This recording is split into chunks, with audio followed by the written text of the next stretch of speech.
नियम है कि भोजन से आधे घंटे पहले एक गिलास पानी पीना हो तो पी लो, पर भोजन करने के 1 घंटे बाद फिर पानी पीना चाहिए। बीच में एक आध घूंट लेना चाहो तो ले लो, पर इससे अधिक नहीं होना चाहिए।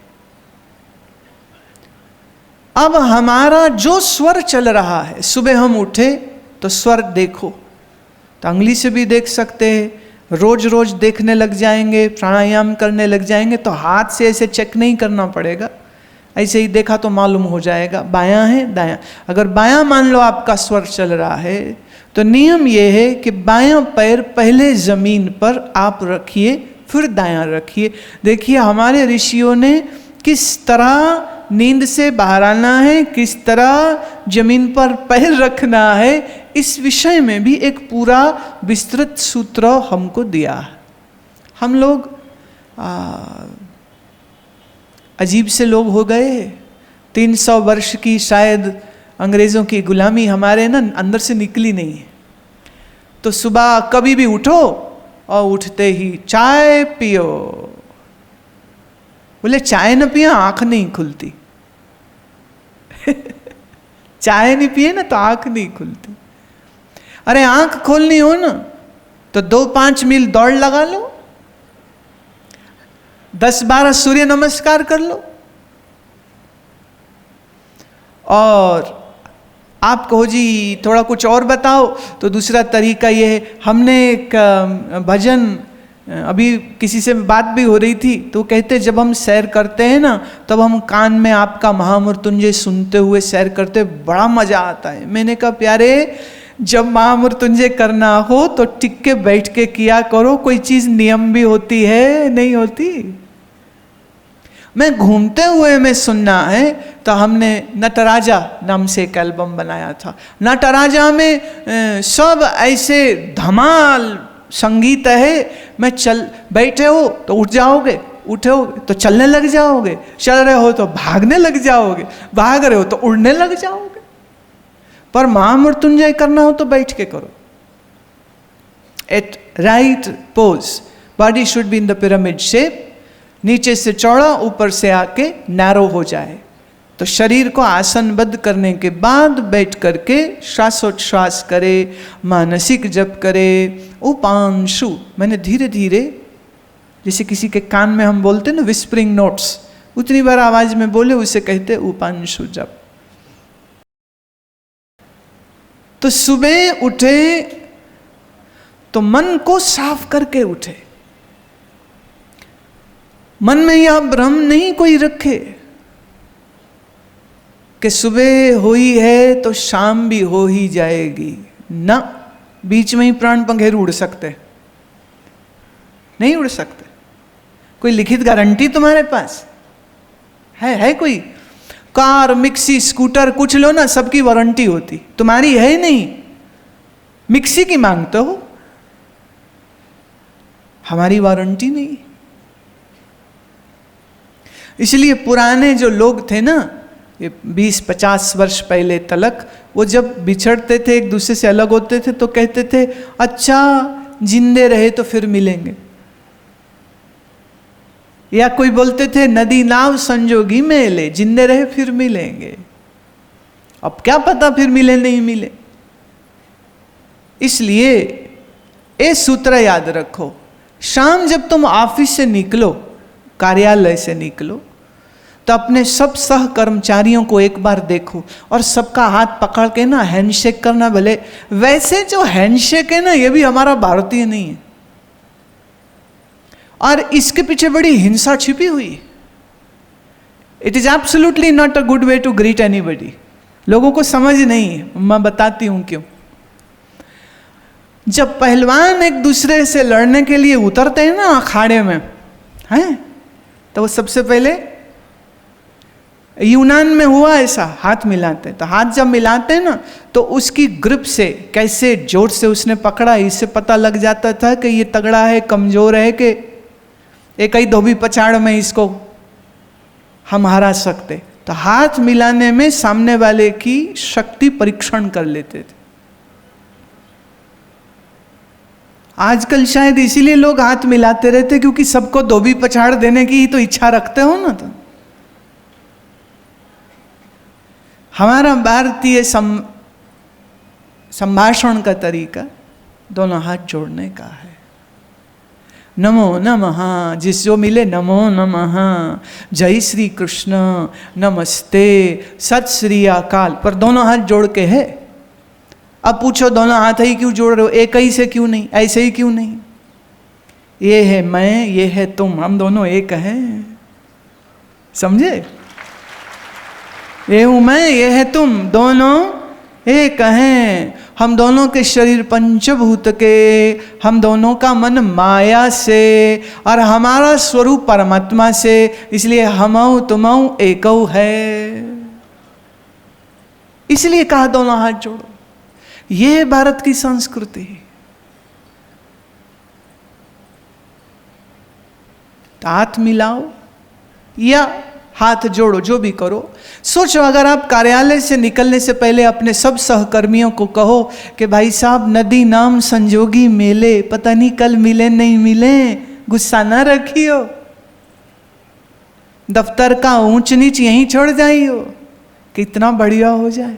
अभी तो स्कूटर में आ रहा होता है ना, तो मन में चल रहा होता है, उसने ये बोला, बताऊंगा इसको, फाइल में कंप्लेंट करूंगा, मैं ये डालूंगा, मैं RTI में डालूंगा, अपने अफसर बना पड़ता है, इसकी हैंकड़ी निकालूंगा मैं। चल रहा है, पर मन में पूरा कार्यालय और गुस्सा लिए लिए घूम रहा है। अब सोचिए, इससे उलट आपने अपने ऑफिसर को, अपने जूनियर को मिले और कहा नदी नाव, हाँ जिंदे रहे तो कल मिलेंगे, तो भाई अभी तो दोस्ती में एक दूसरे को विदा करो।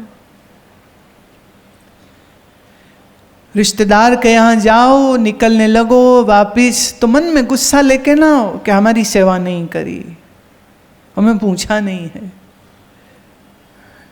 नहीं ये मत कहो। उसकी जो सामर्थ्य थी उसने वो किया, अगर वो बेईमान है तो उसकी सामर्थ्य बेईमानी की थी, वो उसने कर दिया। और वो अच्छा है दिल का तो अच्छा काम करेगा, बुरा है तो बुरा करेगा, पर मन में गुस्सा काहे को रखना। तो जाते समय कहो उसको, स्वस्थ रहिए, प्रसन्न रहिए, संजोग हुआ फिर मिलेंगे। मन में गांठें नहीं बांधनी चाहिए, खुद को ही चुभती है प्यारे। शीशा आंख में गिर जाए, पांव में लग जाए, कष्ट हम ही को होगा कि किसी और को। तो क्रोध वो शीशा है जो खुद हम अपने मन के पांव में चुभाते रहते हैं। तो गुस्सा करने का कारण करोड़ हो और राजी करने का एक हो, तो मैं कहूंगी करोड़ छोड़ देना, वो एक को पकड़ लेना, वो एक पकड़ना आवश्यक है। नाराजियां नहीं रखनी चाहिए। अब सुबह उठने के बाद शरीर को ऊर्जामयी करने के लिए आसनों का अभ्यास अवश्य में करना चाहिए। Now let me put it like this.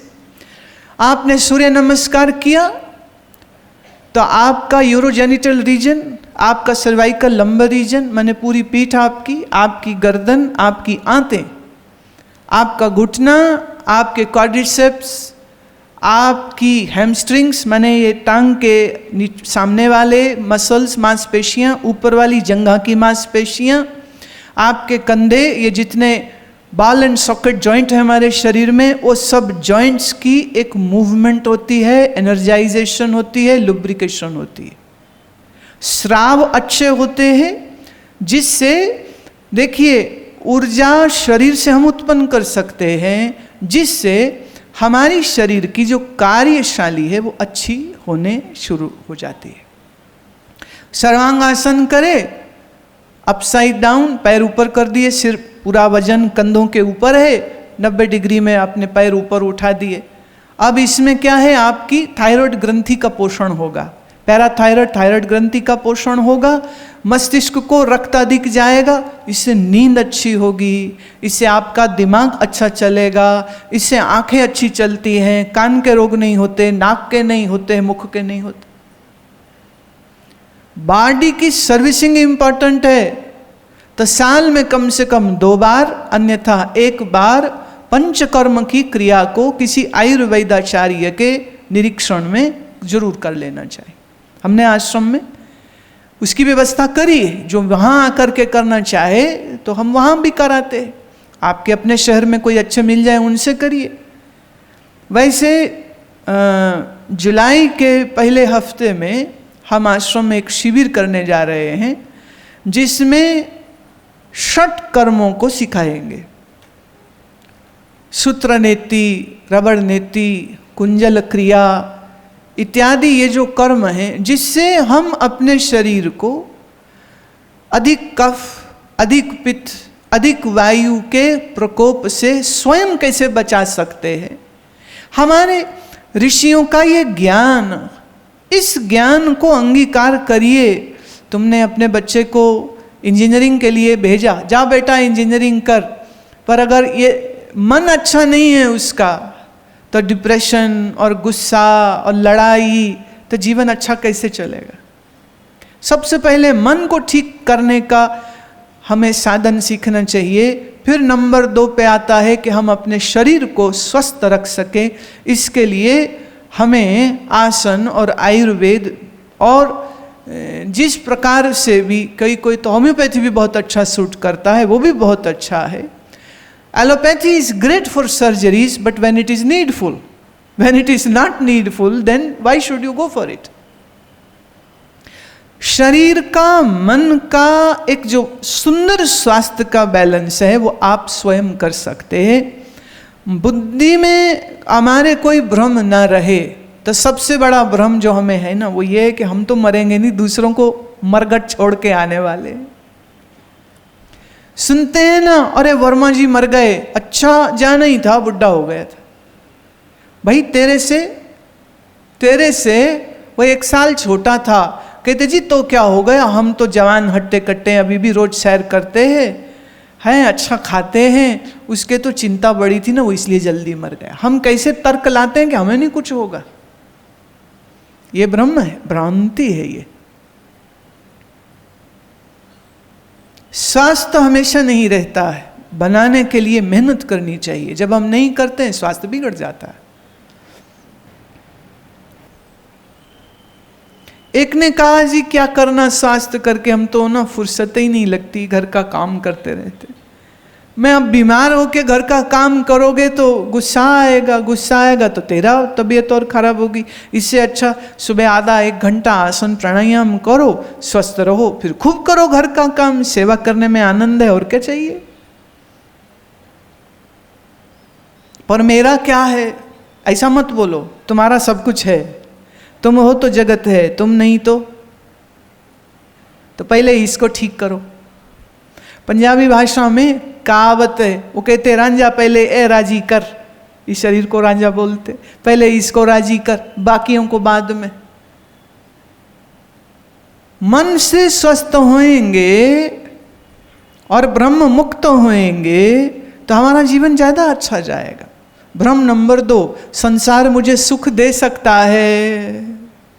भ्रम नंबर 3, संसार मुझे दुख देता है। संसार सुख नहीं दे सकता। सुख होता है आपकी इच्छा और अपेक्षा में।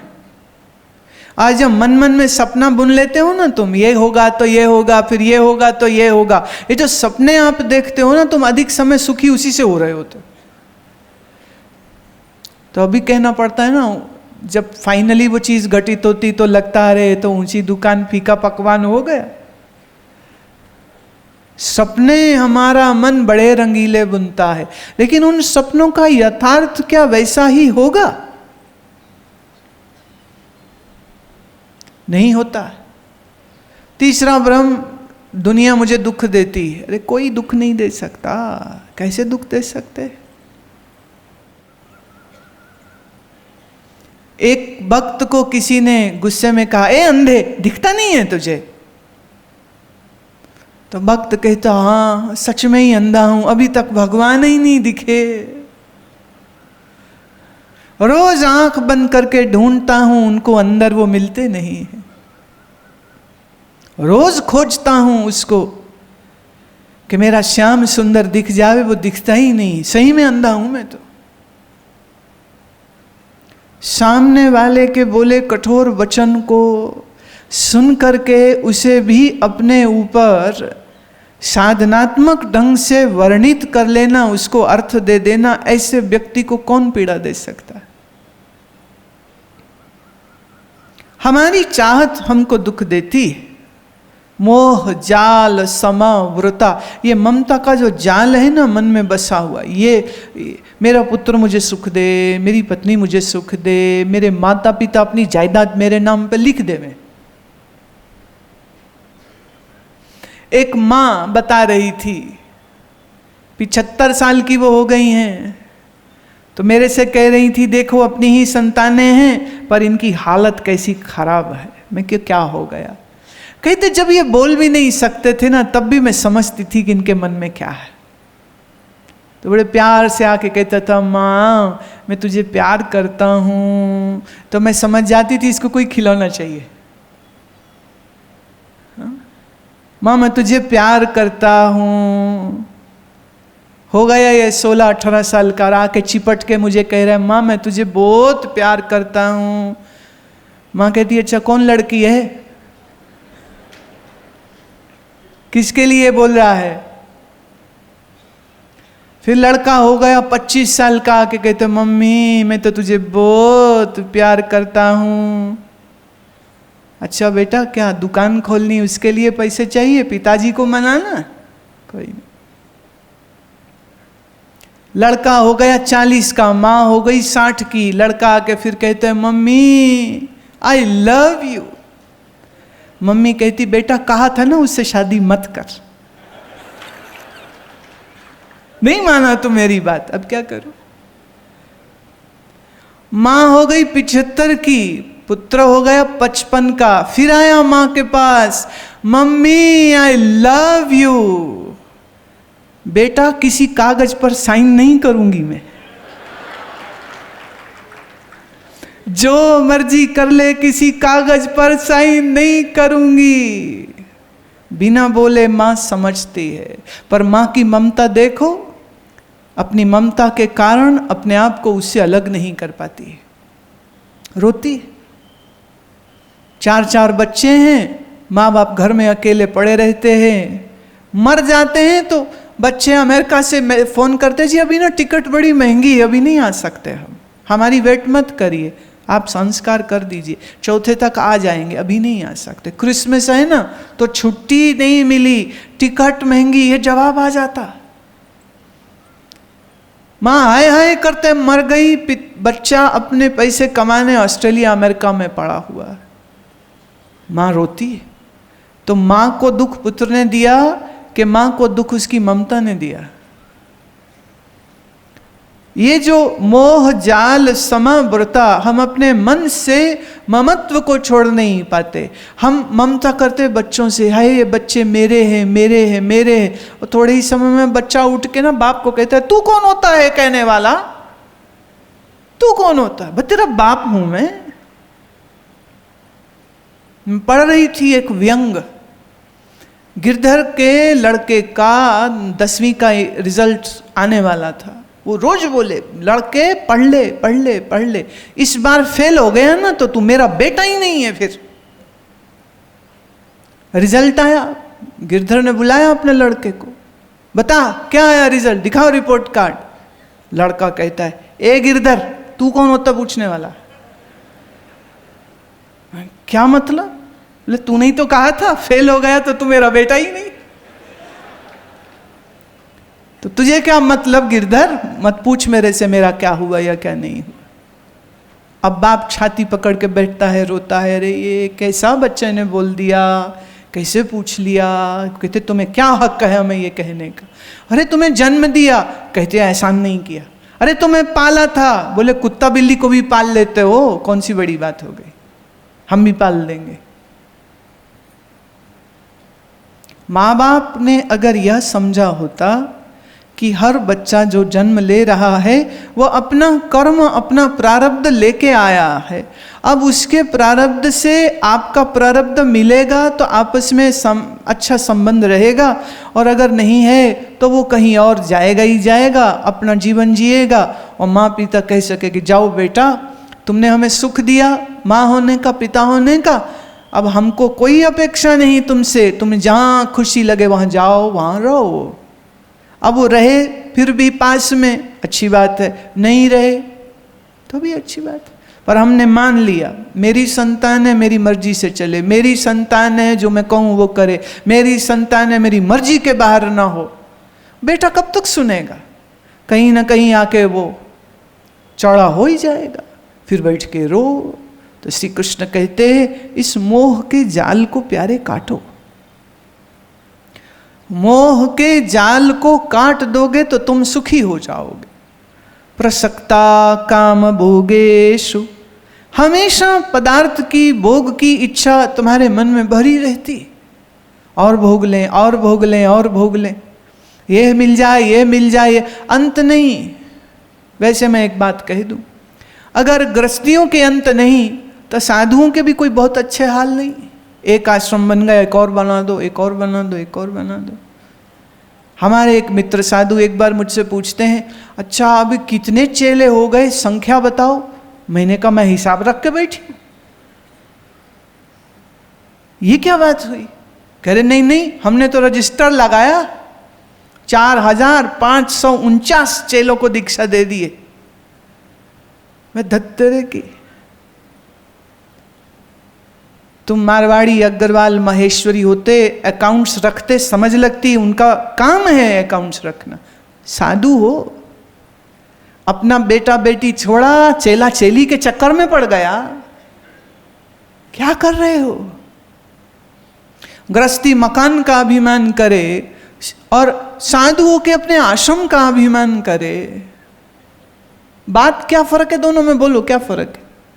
एक वो लोग हैं जो मरते रहते हैं, हमें अवार्ड मिले, पुरस्कार मिले, राष्ट्रीय पुरस्कार मिले, राष्ट्रपिता से, राष्ट्रपति से, प्रधानमंत्री से, मुख्यमंत्री से, तुम ही नहीं मरते। साधु वेश वाले भी कहते हमें मिले हमें मिले हमें मिले। क्षमा करिएगा मेरे शब्दों पर मैं क्या करूं? मेरे सामने मीरा के कुछ पद हैं, करना फकीरी फिर क्या दिलगिरी। दिलगिरी माने दिल खराब करना। अरे फकीर है, मस्त रहे, जो आप से आप में मस्त है उसे फकीर कहते हैं। जो राम नाम में पस्त है उसे फकीर कहते हैं। जो आप में खुदा को देख लेता है उसे फकीर कहते हैं। फकीर तो मस्त है, फकीर को क्या जरूरत? ना वो ना करे ना वो हाँ करे, ना वो ना करे ना वो हाँ करे। धन आया, उसने कहा लगा दो, समाज के कल्याण में लगता है लगा दो। पर वो अब वो सेठों के पीछे पीछे घूमता फिरे, सेठ जी हम यज्ञ करने लगे, हमारे यज्ञ के लिए पैसे दे दीजिए। अरे भिखारी नंबर 1 मत बन। मैं एक ऐसे महात्मा को दर्शन किए, जंगल में रहे जागेश्वर में। उनको एक मन में संकल्प आया, 21 लक्ष शतचंडी जाप कराना है। 21 लाख कितने दिन में? 21 दिन में। अब उन्होंने ना कोई आश्रम, ना चेला, ना ट्रस्ट कोई बनाया ही नहीं। उन्होंने मन में आ गया विचार। अब उनका ये संकल्प होते ही कहते हैं उनके जितने जानने वाले, कहीं राजस्थान से, नेपाल से, उत्तर प्रदेश से, कहाँ कहाँ से अपने आप चले आ रहे चले आ रहे चले आ रहे चले आ रहे। अंबार लग गया सामग्री का। ब्राह्मण बुलाए, उनको पहले ट्रेन किया कैसे करना है। फिर स्वयं 21 दिन का ये जो अनुष्ठान चला, अपने उस आश्रम के उस स्थान के अंदर पके हुए भोजन का एक अन्न भी नहीं लिया उन्होंने, एक दाना भी नहीं खाया। बोले ये सब दान का पैसा यज्ञ हेतु आया है, ये यज्ञ में खर्च होगा। खुद नहीं ग्रहण किया। आश्रम से बाहर चले जाते और दिन के किसी एक समय पर थोड़ा सा दूध या फल, वह भी उनका कोई भक्त ले आए, जो वहाँ गांव के थे आसपास के, ले आए तो वो ग्रहण करेंगे। सेठ, साहूकार, अमीर, धनी, राजा महाराजा जितने लोग आए, उनका लाया हुआ वो इतना सभी सामान नहीं ग्रहण करते थे। और 22वें दिन में वो कहते जैसे आया था ना सामान, बस वैसे सारा का सारा खत्म। बड़े से यज्ञ कुंड में सब कुछ डाल के एक ही बार में आहुति दे दी। एक दाना चावल का नहीं बचाया, एक चम्मच घी का नहीं बचाया अपने लिए। और मुझे वो कहते थे, कहते इन सेठों का पैसा मैं खाऊंगा? कभी नहीं। कौन कह सकता है कि वो ईमानदारी से कमा रहे? कहीं ना कहीं कुछ ना कुछ चोरी टैक्स की, कहीं ना कहीं किसी गरीब का हक खाया ही जाता है। मैं इनका पैसा लेके अपने ऊपर नहीं लगा सकता हूँ। ऐसी उनकी सोच थी। धनाढ़, गरीब, हर तरह के उनके भक्त थे, लेकिन संकल्प के इतने पक्के और वैराग्य के इतने धनी तपस्वी महात्मा। ना आश्रम, न चेला, न ले मेला, न देना न लेना। कहते थे ना, ये हम काम नहीं करेंगे, मेरा काम जो है मैं वो करूँगा। एकांत में बैठ के घोर तपस्या करना मेरा काम है, मैं वो कर रहा हूँ। यदा कदा लोगों को मिल लेता हूँ, मिलता हूँ तो धर्म की दिशा देता हूँ, पर उनसे कुछ अपेक्षा नहीं रखता हूँ, बिल्कुल नहीं अपेक्षा रखता। फिर ऐसे में जब मैं देखती हूँ आश्रम के लिए लड़ रहे हैं, कोर्ट कचहरियाँ कर रहे हैं, कैसा साधु है ये तू? गृहस्थी और साधु में क्या फर्क रह गया जब लड़ाई करे दोनों धन माल के लिए मरे चले जाए तो बात नहीं बनती है।